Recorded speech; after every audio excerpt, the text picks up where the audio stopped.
Assalamualaikum warahmatullahi wabarakatuh. Bismillah, alhamdulillah, wassalatu wassalamu ala rasulillah. Wala quwwata wala quwata illa billah. Allahumma sholli ala sayyidina Muhammadin wa ala ali sayyidina Muhammad. Amma ba'du. Bismillahirrahmanirrahim.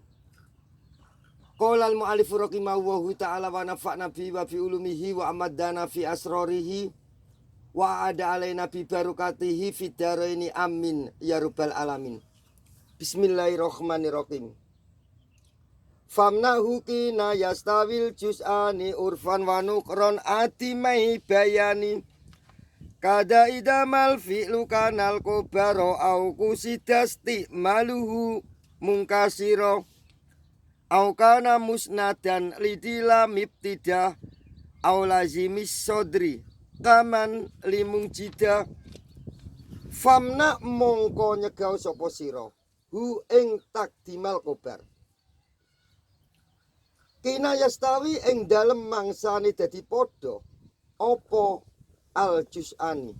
Juz loro tegese muftada lan kobar. Urfan ing makrifate wa nukron lan ing nakiroi.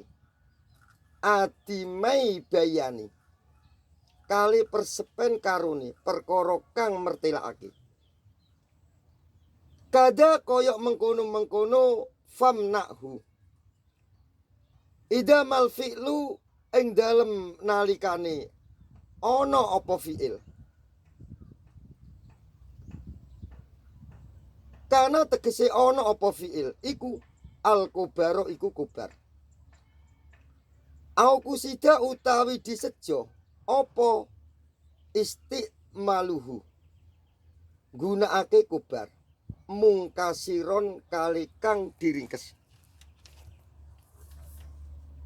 Aukana utawi ono opo kubar iku musnadan kang diisnatake atau kang disendikake lidi lamif tidak marang muftada kang anduweni lam iftidak au lazimi sodri utawi lam kawitani kalam iku kaman limung jida koyok lapat man limung jidan.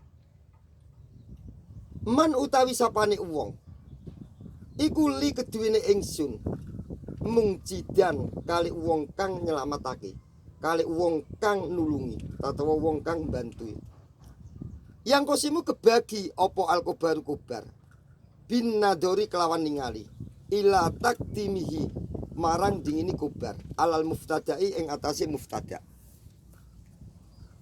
Au takkirihi utawi ngakirake kobar anu sangke muftada. Salah sata aksamin ing ana telu pira-pira bagian. Sing nomor siji kismun utawi sakduman iku ya juzu kang wenang fihi ing dalem kismun. Apa at-takdimu dinginake kobar wa takkiru lan ngakirake kobar. Wakot sabako lan temen-temen dingini apa dikruhu pituture kismun. Wa kismun utawi sak bagian iku yajibu kang wajib fihi ing dalem kismun. Apa takkirul kobari ngakirake kobar. Wa kismun utawi sak duman atau sak bagian iku yajibu kang wajib fihi ing dalem kismun. Apa takdimul kobari dinginake kobar.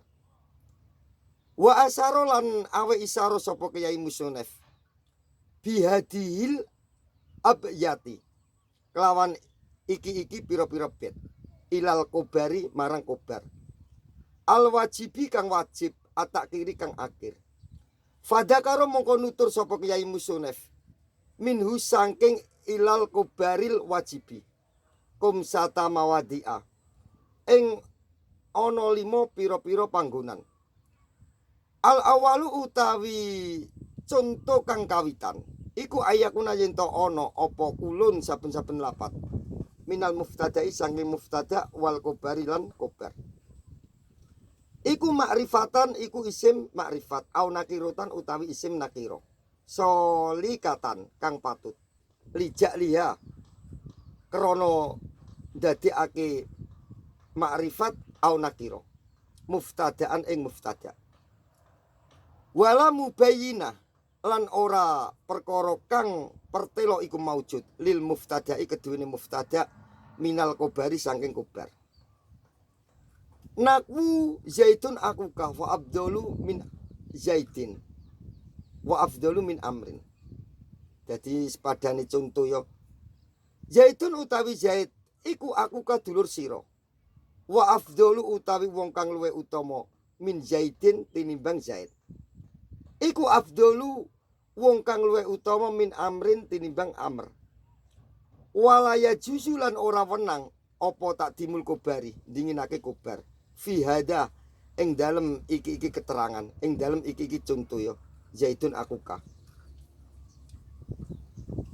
Wa nakwihi lan sepadane hada.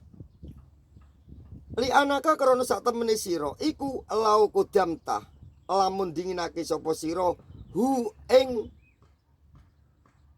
ing kobar.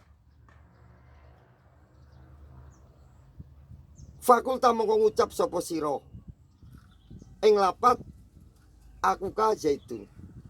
Akuka iku dulur sira zaitun utawi Zaid. Wa afdalu utawi wong kang luwih utama min amrin tinimbang amr. Iku afdalu iku wong kang luwih utama min Zaidin tinimbang Zaid.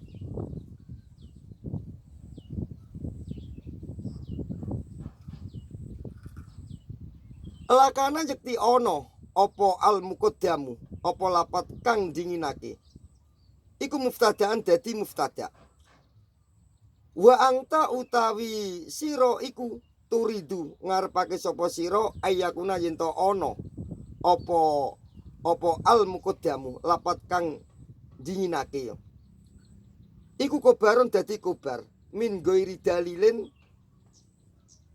saking tanpa dalil. Ya dulu kang diduake apa dalil alaihi ing atase al muqaddamu lapat kang dinginake ya. Fa in wujida mongko lamun ditemu apa dalilun apa dalil. Ya dulu kang diduake apa dalil ala anal muqaddamah ing atase sak temene lapat kang dinginake iku kobarun dadi kobar. Jaza mongko wenang apa al muqad apa anal muqaddamah kobarun. Kakaulika koyok ucapan kita, koyok ucapane sira. Kakaulika koyok ucapane sira. Abu Yusufa, Abu Kanifa. Abu Yusufa utawi Imam Abu Yusuf iku Abu Kanifata, koyok Imam Abu Kanifa. Dadine ngene ya. Koyok Abu Yusufa iku padha karo Abu Yusufa iku padha karo musabbah. Nala Abu Kanifa iku musabbah be. Jadi Zaidun iku musabbah, Asadun iku singa. Asadun iku singa iku musabbah be. Jadi Zaidun iku koyok singa, koyok tapi koyok singa, iku koyok singa. Iku jenengane musabbah be. Jadi ngene ya. Imam Abu Yusuf iku muridé Imam Abu Hanifah. Elmune dhuwur Imam Abu Hanifah tinimbang Abu Yusuf. Faya juzu mongko wenang apa takut dumul kobari. Apa dinginake kobar. Wa utawi takut dumul kobar. Iku Abu Hanifah. Iku Abu Hanifah. Lapat Abu Hanifah. Wa utawi takut dumul kobar iku Abu Hanifah lapat Abu Hanifah. Jadi lapat Abu Hanifah iku menjadi kobar ya. Li anahu krana sak temene kelakuan iku maklumun kang dikaweruhi. Apa anal muruda? Apa anal muruda sak temene perkara kang dikarepake. Iku tasbihu Abi Yusufa, nyerupai lapate Imam Abi Yusuf. Nyerupai lapat Abi Yusufa bi Abi Kanifata kelawan Abi Kanifah. Latas biya Abi Kanifata ora nyerupani Imam Abi Kanifah bi Abi Yusufa kelawan Imam Abi Yusuf. Wa minhu lan iku tetep setengah sangking takodumul kobar qauluhu utawi dawe Kyai Sair.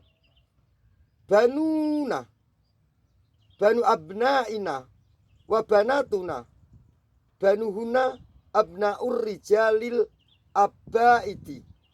Bakar towil ya. Bakar towil. Banuna iku memper anak lanang ingsun. Banu abnaina utawi pira-pira anak lanang ingsun termasuk putu. Wa banatuna lan anak wadon ingsun iku banuhuna utawi anak lanangi banatuna iku abnaur rijali pira-pira anake wong lanang al abaidi kang ado. Faqauluhu mongko utawi pengucape syair iku banuna utawi lapat banuna iku kobarun dadi kobar mukodamun kang didhisikake kang didinginake. Wa banu abna ina utawi lapat banu abna ina iku muftadaun dadi muftada apa lapat banu abna ina muakorun kang diakhirake. Li anal muroda krana sak temene perkara kang dikarepake iku al khukmu iku ngukhumi ala bani abnaihim ing atase anak pira-pira anak lanangi kaum bianahum kelawan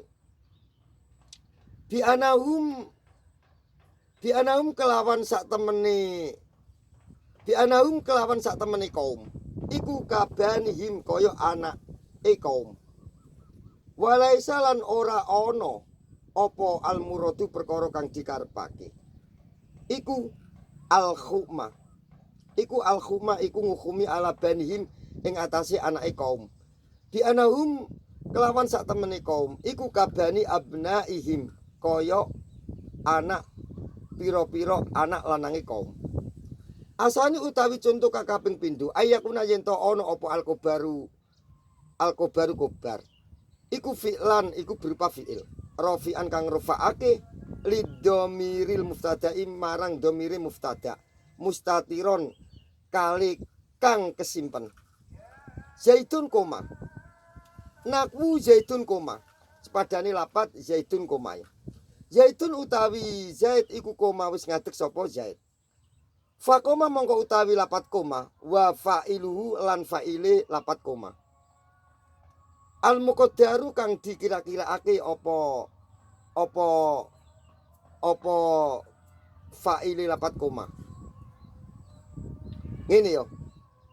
Zaitun utawi zait iku koma wis ngadeg sapa zait. Fakoma mongko utawi lapat koma wa fa'ilu lan fa'ile koma. Iku al muqaddaru kang dikira-kiraake. Kobarun iku dadi kobar an zaitin saking zait. Jadi al muqaddar kang dikira-kiraake lapat koma iku kobarun dadi kobar an zaitin saking zait. Saking lapat zait yo. Saking lapat zait. Wala ya jusulan ora wenang apa atadimu dinginake kobar.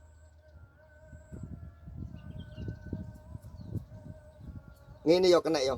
Wala ya jusulan ora wenang apa atadimu dinginake kobar lapat koma fala yuqalu mongko ora diucapake apa koma zaitun apa lapat koma zaitun itu tidak boleh diucapkan karena koma zaitun itu fi'il fa'il. Kalau zaitun koma iku muftada kobar ya.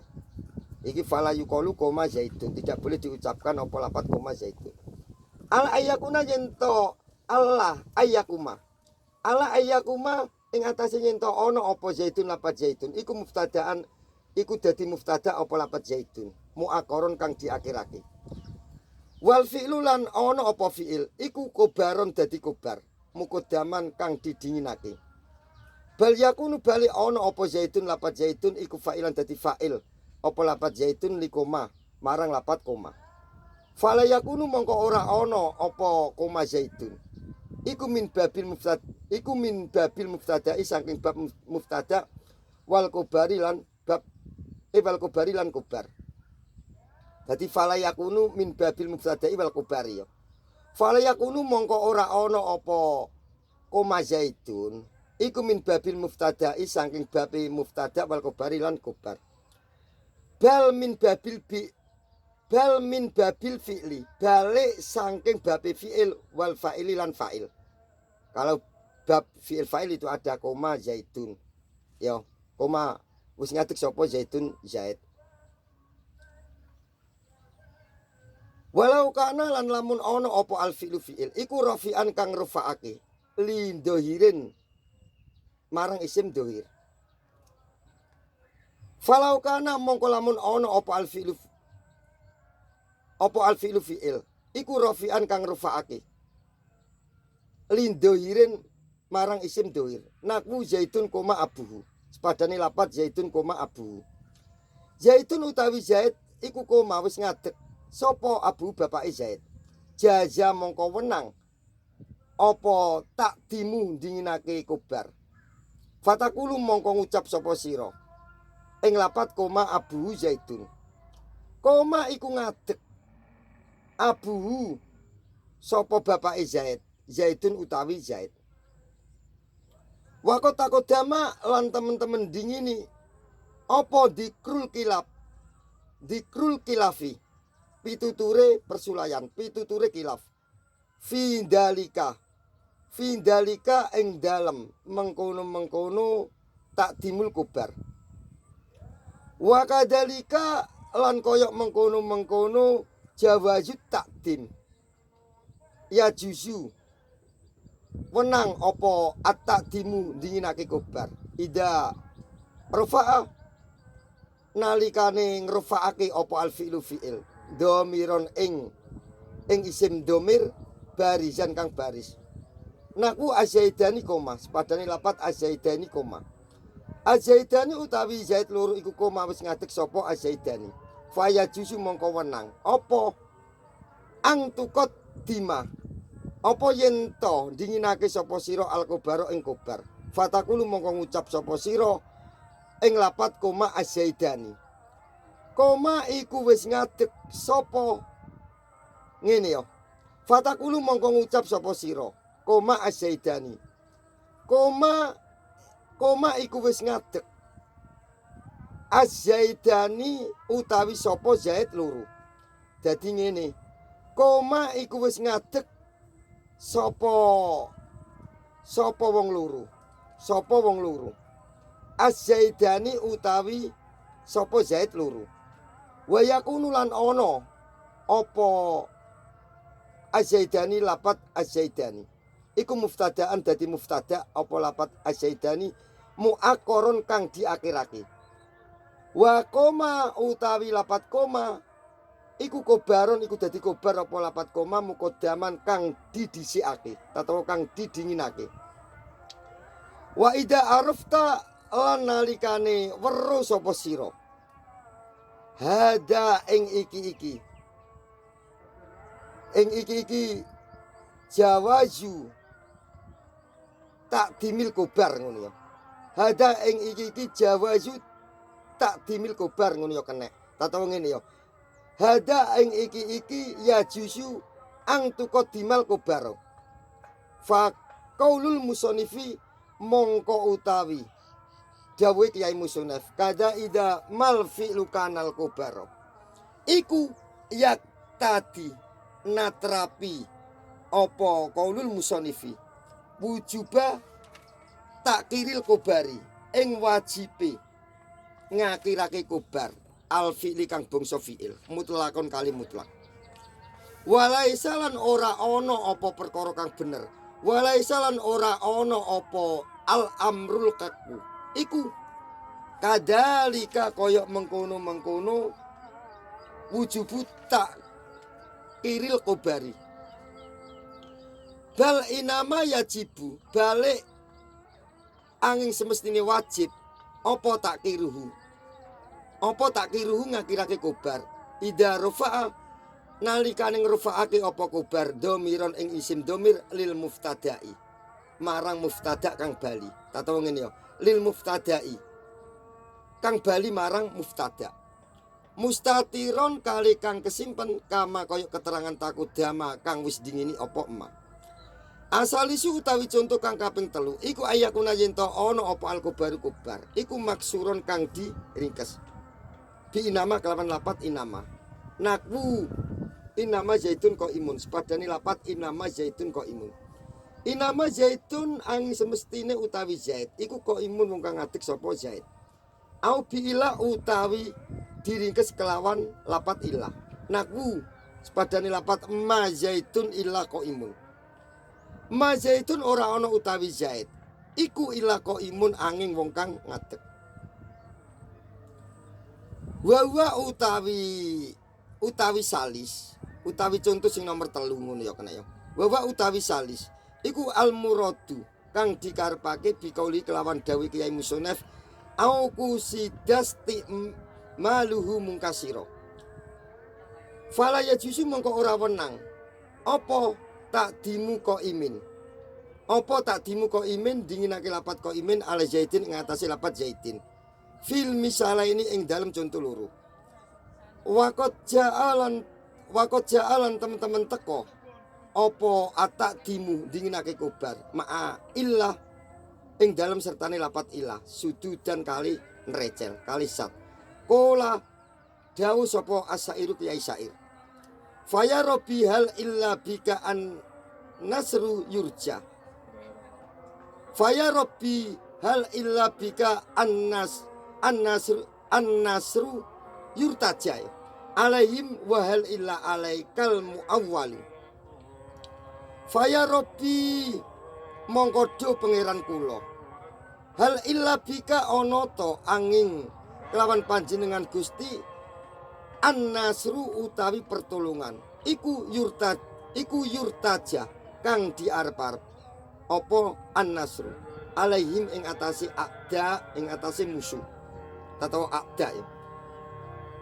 Wahal illa alaika lan ono to iku angin ing atase panjenengan Gusti al muawwalu utawi kang digawe tetanggenan. Al aslu utawi kawitane lapat wahal illa alaikal muawwalu iku wahal muawwalu illa alaika. Wahal muawwalu lan ora ono kang digawe tetanggenan. Wahal muawwalu ya wahal muawwalu lan ora ono utawi kang digawe tetanggenan iku illa alaika angin ing atase panjenengan Gusti Allah Gusti fakodama mongko dinginake apa sair al-kobaro ing kobar. Arabiu utawi contoh sing nomor 4 iku ayakuna yen to ana apa kobar iku kobar dadi kobar lil muftada'i keduwene muftada qadda qolat teman-teman manjing alaihi ing atase muftada apa lamul iftida'i apa lam iftida. Nakwu sebadane contoh la zaitun qaimun. La zaitun yakti utawi zaid iku qaimun wong kang ngadeg sapa zaid. Wa utawi arrobe utawi contoh si nomor 4 iku al mursalu iku al musarru yo. Wa utawi robek ngono ayo iku al musaru kang diisarake ilaihi marang robek bikaulihi kelawan dawuh Kyai Musonef au kana musnadan lidila miftida. Fala ya jusu mongko ora wenang apa tak dimul kobari dinginake kobar ala lami ing atase huruf lam iftida. Fala takulu mongko ora oleh ngucap sapa sira ing lapat qaimun la zaitun. Itu tidak boleh diucapkannya. Qaimun la zaitun. Qaimun wong kang ngadeg la zaidun. Qaimun iku wong kang ngadeg la zaidun yakti utawi zaid itu tidak boleh diucapkan. Qaimun la zaidun. Soalnya apa? Li anal lamal iftidai karena sak temene lam iftida. Iku laha keduwene lamal iftidai. Sodrul kalami utawi netepake kawitane kalam. Wa qad jaa lan teman-teman teko opo atak dimu dinginake kobar sududan kelawan recel kalin recel kakoli sairi koyok dawuhe kiai sair koyok dawuhe sair ya bakar kamil sing dhuwur mau faya robi ku bakar towil ya saiki bakar kamil kolila anta wa man jarirun qaluhu yanalil alaa wa romil akwala. Koli iku paman ingsun. La anta yakti utawi siro. Waman utawi sapane uwong. Waman utawi sopong. Waman utawi sapane uwong. Jarirun kang iku utawi jarir. Waman utawi sapane uwong.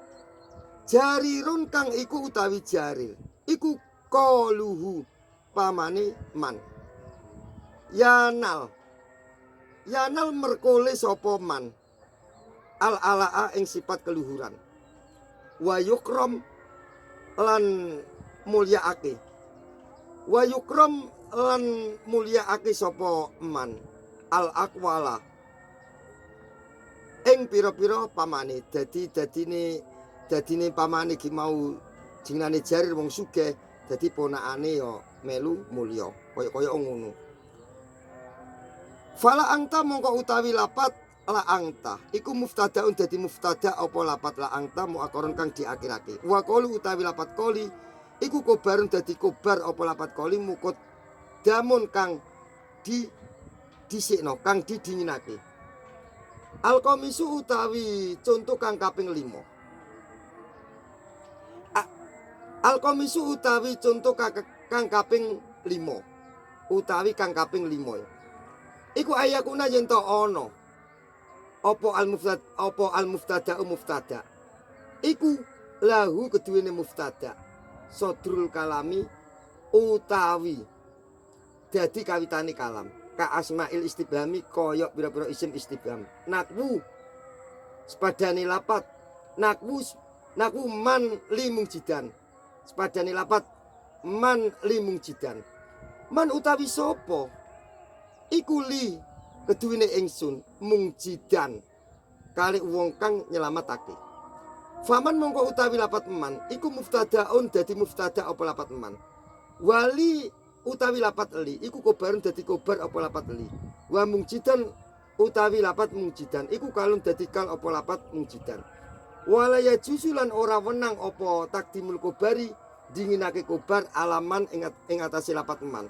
Fala takulu mongko ora le ngucap sapa sira ing lapat liman mujida. Itu tidak boleh diucapkannya.